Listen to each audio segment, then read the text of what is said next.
Hello everyone, आज की video में एक छोटा सा टॉपिक कवर करने वाले हैं। मैंने अभी आपको एड्रीनर्जिक रिसेप्टर के बारे में बताया। ये वीडियो में मैंने अभी जस्ट कंप्लीट ही की है। जो ये छोटा सा टॉपिक है ये मैं उसी वीडियो में इंक्लूड करने वाला था, लेकिन वीडियो बहुत ज़्यादा लंबी हो जाती, इसलिए मैंने वो वीडियो रिकॉर्ड करने के बाद तुरंत मैं ये टॉपिक कवर कर रहा हूँ। ठीक है, आपके साथ इंपॉर्टेंट टॉपिक है, कुछ चीज़ें आपको यहाँ से समझ में आएंगी और छोटा सा टॉपिक है, ध्यान से समझते हैं। देखिए, दो टर्म होती हैं, एक होती है हाइपोग्लाइसीमिया, एक होती है हाइपरग्लाइसीमिया। नाम से पता लग गया, हाइपो यानी कि कम, ग्लाइसीमिया यानी कि ग्लूकोज। ग्लूकोज का लेवल कम है तो हाइपोग्लाइसीमिया, ग्लूकोज का लेवल ज़्यादा है तो हाइपरग्लाइसीमिया। ये दोनों ही जो कंडीशन है ये आपको शुगर के पेशेंट में देखने को मिलती है। वो आदमी जिसको डायबिटीज़ मेलाइटस हुआ है, इसमें दोनों ही कंडीशन देखने को मिल जाएंगी। डायबिटीज़ मेलाइटस के पेशेंट ने अगर खाना खा लिया, थोड़ा सा ज़्यादा खाना खा लिया, तो उसका शुगर लेवल बढ़ जाएगा, ब्लड में ग्लूकोज बढ़ जाएगा, उसको हाइपरग्लाइसीमिया हो जाएगा। ओके, अगर उसने खाना नहीं खाया, जैसे एक टाइम का खाना नहीं खाया, तो उसके अंदर ग्लूकोज का लेवल कम हो जाएगा। यानी कि डायबिटीज़ मेलाइटस में वो ग्लूकोज को क्या मेंटेन नहीं कर पा रही है उसकी बॉडी। ठीक है, खाना खाया तो बढ़ जाएगा, नहीं खाया तो कम हो जाएगा। ओके, अब क्वेश्चन ये है कि इन दोनों कंडीशन में से कौन सी कंडीशन सबसे ज़्यादा खराब है। सबसे ज़्यादा खराब ये कंडीशन है, ग्लूकोज का लेवल ज़्यादा है, अगर शुगर है ज़्यादा तो इतनी कोई खास दिक्कत वाली बात नहीं है, लेकिन दिक्कत वाली बात यहाँ पर है, अगर ग्लूकोज का लेवल कम हो गया तो क्या होगा, हमारे ब्रेन को ग्लूकोज नहीं मिल पाएगा। ब्रेन को अगर कम ग्लूकोज मिला तो जो हमारा शरीर है वो कोमा में जा सकता है। डायबिटीज़ मेलाइटस का पेशेंट है, अगर उसकी बॉडी में ग्लूकोज का लेवल कम हो गया तो ब्रेन में ग्लूकोज नहीं पहुंच पाएगा, तो वो कोमा में जा सकता है। तो सबसे खराब कंडीशन हाइपोग्लाइसीमिया है। ठीक है, एज कंपेयर टू हाइपरग्लाइसीमिया। तो हम बात करेंगे हाइपोग्लाइसीमिया की। ओके, होता क्या है, ध्यान से मेरी बातों को सुनिए, बिल्कुल स्टेप वाइज आपको समझाने वाला हूँ। देखिए, जब भी बॉडी में ग्लूकोज का लेवल कम होता है यानी कि हाइपोग्लाइसीमिया होता है, तो हमारी बॉडी सिंपैथेटिक सिस्टम को एक्टिवेट कर देती है। हमारी बॉडी सिंपैथेटिक सिस्टम को एक्टिवेट कर देती है। ओके, सिंपैथेटिक सिस्टम का एक्टिवेट होने से क्या होगा, बीटा 1 रिसेप्टर एक्टिवेट हो जाएगा, बीटा 2 रिसेप्टर एक्टिवेट कर देगी और M3 रिसेप्टर एक्टिवेट कर देगी। बीटा 1 रिसेप्टर एक्टिवेट होगा तो क्या होएगा, हार्ट रेट इंक्रीज हो जाएगी, हार्ट रेट क्या हो जाएंगी, बढ़ जाएंगी। बीटा 2 एक्टिवेट होगा स्केलेटल मसल में, ट्रेमर्स होने लगेंगे। और M3 एक्टिवेट होगा तो भैया स्वेटिंग होने लगेगी। तो मैंने आपको क्या बताया कि हमारी बॉडी में जब भी ग्लूकोज का लेवल कम होगा यानी कि हाइपोग्लाइसीमिया होगा, तो हमारी बॉडी सिंपैथेटिक सिस्टम को एक्टिवेट करके इन सारे रिसेप्टर को स्टिमुलेट कर देती है, जिसकी वजह से हार्ट रेट बढ़ जाएगी, ट्रेमर्स होंगे, स्वेटिंग होंगी। तो ये क्या है, these are the warning symptoms, these are the warning symptoms. किस चीज की वार्निंग, हमको बॉडी वार्निंग कर रही है, वार्न कर रही है कि भैया आपकी बॉडी के अंदर ग्लूकोज का लेवल कम हो चुका है। ग्लूकोज का लेवल कम हुआ, बॉडी ने ये वार्निंग सिम्टम्स देना स्टार्ट कर दिया। अब जो शुगर का पेशेंट है, जो डायबिटीज का पेशेंट है, उसके अंदर ग्लूकोज का लेवल कम हुआ, ये वार्निंग सिम्टम्स आने स्टार्ट हो गए। अब बॉडी उसको चिक चिक कर बता रही है कि भैया तुम ग्लूकोज ले लो, ठीक है, तुम रेडीमेड ग्लूकोज ले लो, तुम्हारी बॉडी में ग्लूकोज का लेवल कम है। ठीक है, तो उसको क्या करना चाहिए, उसको क्या करना चाहिए, उसको चीनी खा लेनी चाहिए या फिर उसको कैंडी, ये भी तो रेडीमेड शुगर है, या तो चीनी खा लेनी चाहिए या फिर उसको टॉफी यानी कि कैंडी खा लेनी चाहिए। ठीक है, अगर वो रेडीमेड शुगर, चीनी या कैंडी खा लेगा तो ग्लूकोज का लेवल बढ़ जाएगा, वार्निंग सिम्टम्स खत्म हो जाएंगे। सही बात है। ओके, दूसरी बात, मान लो ये जो पेशेंट है डायबिटीज़ का, इसकी बॉडी में ग्लूकोज का लेवल कम है, वार्निंग सिम्टम्स बॉडी ने दे दिए, बॉडी उसको बता रही है कि भैया तुम्हारी बॉडी में ग्लूकोज कम है, ग्लूकोज खा लो खा लो खा लो, लेकिन उस आदमी ने इग्नोर कर दिया, नहीं खाया, या किसी भी रीज़न की वजह से उसने रेडीमेड शुगर नहीं खाई, तो क्या होगा, कुछ भी नहीं होगा। आदमी जो है वो कोमा में नहीं जाएगा। क्यों, क्योंकि जैसे ही बॉडी को पता चलेगा कि वार्निंग सिम्टम्स देने के बावजूद भी ये व्यक्ति कुछ नहीं कर रहा है, ठीक है, तो बॉडी क्या करेगी, लीवर के अंदर जो बीटा 2 रिसेप्टर है उसको स्टिमुलेट कर देगी, स्टिमुलेट। वार्निंग सिम्टम्स देने के बावजूद भी अगर उस आदमी ने रेडीमेड शुगर कंज्यूम नहीं की तो बॉडी लीवर के अंदर बीटा 2 रिसेप्टर को स्टिमुलेट कर देगी, और लीवर के अंदर बीटा 2 स्टिमुलेट हुआ तो कुछ प्रोसेस क्या हो जाएंगी, एक्टिवेट हो जाएंगी, और कुछ प्रोसेस इनहिबिट हो जाएंगी। अब उन प्रोसेस के बारे में थोड़ा सा जानते हैं। देखिए, ये 3 टर्म आपने पढ़ी होंगी कहीं ना कहीं, इनका मतलब समझते हैं, मतलब समझना जरूरी है। देखिए, लाइसिस, जेनेसिस, जेनेसिस। लाइसिस यानी कि तोड़ना, जेनेसिस यानी कि बनना, फॉर्मेशन, ठीक है। पिछली जो वर्ड है उससे तो आपको मतलब समझ में आएगा। अब आगे के वर्ड देखते हैं। आगे लिखा हुआ है ग्लाइकोजन, तो सबसे पहला है ग्लाइकोजन और पीछे क्या है, लाइसिस यानी कि ग्लाइकोजन का तोड़ना, टूटना। तो ये हमारा क्या है, ग्लाइकोजन। इसको ब्रेक करेंगे तो क्या मिलेगा, ग्लूकोज। क्या मिलेगा, ग्लूकोज। तो ये प्रोसेस क्या कहलाएगी, ग्लाइकोजन टूट के ग्लूकोज बनता है, प्रोसेस का नाम है ग्लाइकोजिनोलाइसिस। बाद में क्या लिखा हुआ है, जेनेसिस यानी कि फॉर्मेशन। आगे क्या लिखा हुआ है, ग्लूको, और बीच में क्या है, नियो। ग्लूको मतलब ग्लूकोज, नियो मतलब नया ग्लूकोज बनना। ऐसी प्रोसेस जिससे ग्लूकोज बन रहा है, बॉडी क्या है, नया ग्लूकोज बना रही है, ठीक है। तो ग्लूकोज, नया ग्लूकोज बनना इज कॉल्ड ग्लूकोनियोजेनेसिस।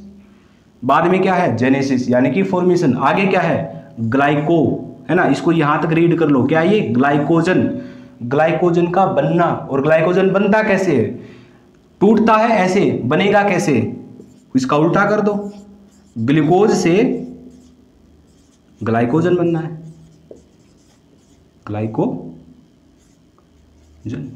ये 3 प्रोसेस मैंने यहां पे डिफाइन करी। क्या, ग्लाइकोजन अगर टूटकर ग्लूकोज बनाता है तो ग्लाइकोजेनोलाइसिस, नया ग्लूकोज बनता है तो नियोजेनेसिस, ग्लूकोज जब ग्लाइकोजन बनाता है तो ग्लाइकोजिनोलाइसिस। होता क्या है, आपने खाना खाया, ठीक है, खाना क्या होगा, आपके पेट में जाएगा, पचेगा, ग्लूकोज आपकी ब्लड में पहुंच जाएगा। आप खाना खाओगे तो ग्लूकोज का लेवल ब्लड में पहुंच जाएगा। जितनी बॉडी को रिक्वायरमेंट है उतना ग्लूकोज बॉडी के द्वारा कंज्यूम कर लिया जाएगा। अगर रिक्वायरमेंट नहीं है तो ये जो ग्लूकोज है ये लीवर के द्वारा ग्लाइकोजन में बदल दिया जाएगा, और ग्लाइकोजन में बदल दिया जाएगा और इसको स्टोर कर लिया जाएगा। यानी कि इसको स्टोर कर लिया, ग्लूकोज को इसमें कन्वर्ट कर लिया। अब जब भी जरूरत पड़ेगी ग्लूकोज की बॉडी को तो ग्लूकोज, लीवर क्या करेगा, इस ग्लाइकोजन को वापिस से ग्लूकोज में तोड़ देगा इस प्रोसेस के जरिए, ठीक है। ऐसा हमारी बॉडी के अंदर होता है। मैंने आपको अब क्या बताया, वापिस से आते हैं। डायबिटीज मेलाइटस के पेशेंट ने वार्निंग सिम्टम्स आने के बाद भी रेडीमेड शुगर नहीं खाया तो बॉडी ने बीटा 2 को स्टिमुलेट कर दिया, जो कि लीवर के अंदर प्रेजेंट है। अब जो ये बीटा 2 लीवर के अंदर स्टिमुलेट हुआ, ये कुछ प्रोसेस को इनहिबिट कर देगा, कुछ प्रोसेस को एक्टिवेट कर देगा। बॉडी में ग्लूकोज की कमी है, अब बॉडी को ग्लूकोज बढ़ाना है, क्योंकि ये आदमी तो सुन ही नहीं रहा, चीख चीख के बोला, वार्निंग सिम्टम्स दिए, ये तो सुन ही नहीं रहा। अब बॉडी खुद ग्लूकोज को बढ़ाने का काम करेगी।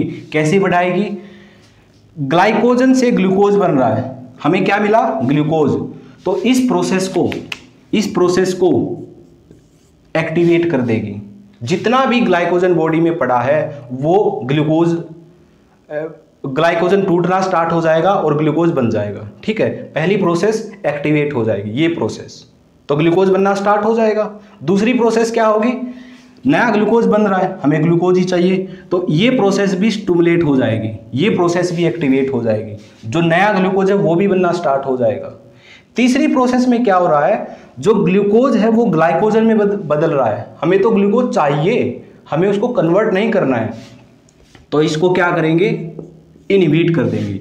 ये दो प्रोसेस को स्टिमुलेट कर देगी बॉडी और एक प्रोसेस को इनहिबिट कर देगी। ठीक है, तो जो ग्लूकोज है वो बनना स्टार्ट हो जाएगा और जो ग्लूकोज ग्लाइकोजन में कन्वर्ट हो रहा है वो बनना बंद हो जाएगा। तो ये प्रोसेस रुक जाएगी, ये दोनों प्रोसेस स्टार्ट हो जाएंगी। ठीक है, तो जिसकी वजह से बॉडी ग्लूकोज के लेवल को बॉडी में क्या कर देगी, इंक्रीज कर देगी और जो हमारा हाइपोग्लाइसीमिया है वो ठीक हो जाएगा। बात सही है? ठीक है, बॉडी ने वार्निंग सिम्टम्स दिए, फिर भी इस आदमी ने रेडीमेड शुगर नहीं लिया, फिर भी बॉडी क्या कर रही है, ग्लूकोज का लेवल बढ़ा रही है। अगर बॉडी ने काम नहीं किया तो ये जो ग्लूकोज का लेवल घट रहा है, ब्रेन में ग्लूकोज कम जाएगा और आदमी कोमा में चला जाएगा। लेकिन बॉडी ने ऐसा होने नहीं दिया। बॉडी ने एक दूसरा मैकेनिज्म स्टार्ट किया जो कि लीवर के अंदर है। लीवर के अंदर बीटा 2 को स्टिमुलेट किया, कुछ प्रोसेस को स्टिमुलेट किया, कुछ को इनहिबिट कर दिया और ग्लूकोज का लेवल बढ़ा लिया। ठीक बात है। अब ये सारी कहानी आपको क्लियर हो गई। अब देखिए क्या हुआ। ये जो डायबिटीज का पेशेंट है, इसको ऐसी दवाइयां दे दी जो बीटा को ब्लॉक कर दी। तो इसको क्या दे दी, बीटा ब्लॉकर्स दे दी, ऐसी दवाइयां जो बीटा को ब्लॉक कर देती हैं। ठीक है, या तो किसी ने दे दी या इसने ले ली या फिर इसकी दवाइयां चल रही हैं, ये कुछ भी आप मान सकते हो। ठीक है, हम मान रहे हैं कंडीशन कि डायबिटीज मेलाइटस के पेशेंट ने ये जो बीटा ब्लॉकर है ये ले ली। होगा क्या, बीटा ब्लॉक हो जाएंगे, बीटा ये ब्लॉक हो जाएगा, ये ब्लॉक हो जाएगा। ठीक है, ये दोनों बीटा ब्लॉक हो जाएंगे। अब जब भी ग्लूकोज का लेवल इसकी बॉडी में कम होगा तो वार्निंग सिम्टम्स नहीं आएंगे, केवल एक ही वार्निंग सिम्टम्स आएगा, स्वेटिंग। ये वार्निंग सिम्टम खत्म हो जाएंगे क्योंकि जो बीटा ब्लॉकर्स है उन्होंने इन दोनों बीटा को ब्लॉक कर दिया। तो स्वेटिंग होगी। अब अगर डॉक्टर ने अच्छे से पेशेंट को समझाया होगा, मान लिया ये दवाई चल रही है और समझाया होगा कि जब भी स्वेटिंग आए तो आपको रेडीमेड शुगर खा लेनी है, लेकिन डॉक्टर ने क्या है, पेशेंट को नहीं समझाया और इसकी ये दवाइयां चल रही है। तो होगा क्या, होगा ये कि केवल स्वेटिंग होगी। स्वेटिंग के जरिए बॉडी बताएगी कि भैया तुम्हारी बॉडी में ग्लूकोज कम है, तुम रेडीमेड शुगर खा लो खा लो खा लो, नहीं तो तुम कोमा में जा सकते हो। अब ये वार्निंग सिम्टम्स आ रहे हैं, उसने नहीं खाया तो बॉडी क्या करती थी, वार्निंग सिम्टम्स अगर बॉडी देती थी फिर भी ये व्यक्ति नहीं खाता था तो बॉडी क्या करती थी, लीवर के अंदर बीटा 2 को स्टिमुलेट कर देती। ये भी तो बीटा है, हमने क्या ले रखा है, बीटा ब्लॉकर, तो ये भी तो ब्लॉक हो जाएगा। तो ये सारी प्रोसेस होंगी नहीं, ये सारी प्रोसेस नहीं होंगी, ये जो प्रोसेस ये नहीं होंगी क्योंकि लीवर के अंदर बीटा 2 स्टिमुलेट ही नहीं होगा क्योंकि बीटा ब्लॉकर ले रखा है। अब एक तो स्वेटिंग वार्निंग सिम्टम्स ये नहीं आएंगे, केवल स्वेटिंग होएगा। स्वेटिंग को आदमी इग्नोर कर देगा। बीटा ब्लॉकर ले रखे हैं तो लीवर भी काम नहीं कर पाएगा। ये लीवर काम नहीं कर पाएगा तो ये जो ग्लूकोज का लेवल है ये कम ही रहेगा। ग्लूकोज का लेवल कम होता रहेगा, ब्रेन को ग्लूकोज कम मिलता रहेगा, तो हाई रिस्क हो जाएंगे कि जो ये पेशेंट है जिसने बीटा ब्लॉकर ले रखे हैं, पेशेंट यानी कि जो डायबिटीज़ का पेशेंट है जिसने बीटा ब्लॉकर ले रखे हैं, वो क्या है, कोमा में जा सकता है, बहुत ही ज़्यादा हाई रिस्क हो जाएगा। ठीक है, इसलिए जो बीटा ब्लॉकर्स हैं वो कॉन्ट्रा इंडिकेटेड होते हैं इन डायबिटिक पेशेंट। तो ये जो लाइन है ना, यही मैंने आपको समझानी थी। जो पूरा कॉन्सेप्ट बताया ये इसको समझाने के लिए मैंने आपको बताया। तो इन सब में से सबसे इंपॉर्टेंट क्या है कि बीटा ब्लॉकर्स क्यों कॉन्ट्राइंडिकेटेड हैं डायबिटिक पेशेंट के अंदर, ये सारी एक्सप्लेनेशन मैंने आपको बताई। ठीक है, तो ये था छोटा सा टॉपिक जो मैंने आपको समझाना था। तो ये आपको याद कर लेना है कि beta blockers are contraindicated in diabetic patient. कोई आपसे रीज़न पूछे तो ये सब एक्सप्लेन कर देना। ठीक है, तो आज की वीडियो में इतना ही, मिलते हैं हम नेक्स्ट वीडियो के अंदर।